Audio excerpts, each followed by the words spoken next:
আমাদের আশেপাশের মানুষ এবং আমাদের জীবনের সাথে যে জিনিসগুলো ঘটেছে এই ছবিটা দেখতে দেখতে আমার সেটাই মনে হচ্ছিল।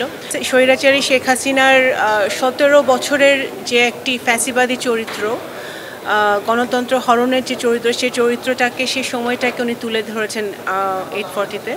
আমি ওনাকে সাধুবাদ জানাই, সংস্কৃতি মন্ত্রণালয়কেও সাধুবাদ জানাই।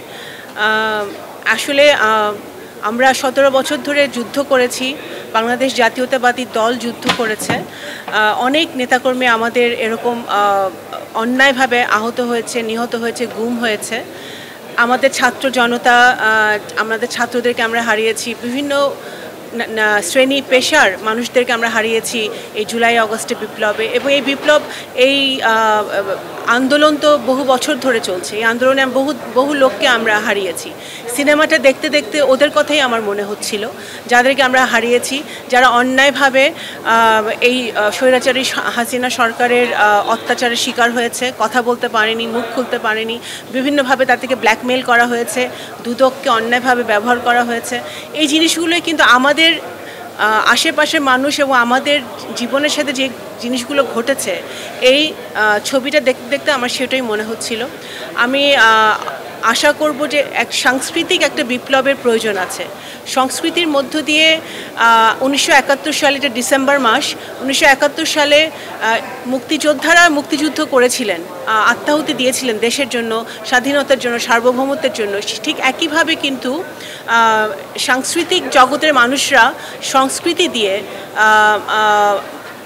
71 সালে সারা বাংলাদেশে এবং পৃথিবীকে বাংলাদেশের কথা জানিয়েছিল।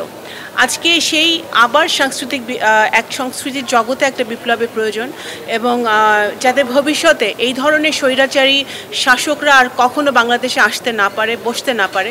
বাংলাদেশ জাতীয়তাবাদী দলের পক্ষ থেকে বাংলাদেশ জাতীয়তাবাদী দলের চেয়ারপারসন, ভারপ্রাপ্ত চেয়ারপারসন অত্যন্ত সজাগভাবে কিন্তু নিজের দলের নেতাকর্মী সহ বাংলাদেশের সকলকে ওনারা এই প্রেরণায় দিয়ে যাচ্ছেন যেন বাংলাদেশ একটি নতুন বাংলাদেশে একটি স্বচ্ছ, জবাবদিহিমূলক সরকার গঠন হয়, যেখানে সকল শ্রেণী পেশার মানুষ এক সমানভাবে বাঁচতে পারবে, বৈষম্যহীনভাবে বাঁচতে পারবে, এবং এই ধরনের সিনেমা কোনো নির্মাতাকে ভবিষ্যতে আর বানাতে হবে না।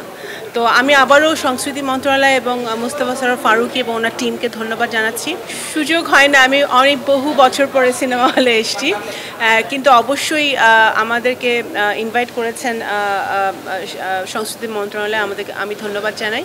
এবং এটা সকলের দেখা উচিত, এই সিনেমাটা সকল শ্রেণী পেশার মানুষ দেখবে এবং সকলের দেখা উচিত। আমি আবারও বললাম, আমার জন্য এটা একটি অত্যন্ত নতুন অভিজ্ঞতা, আমি এই ধরনের সিনেমা দেখাতে।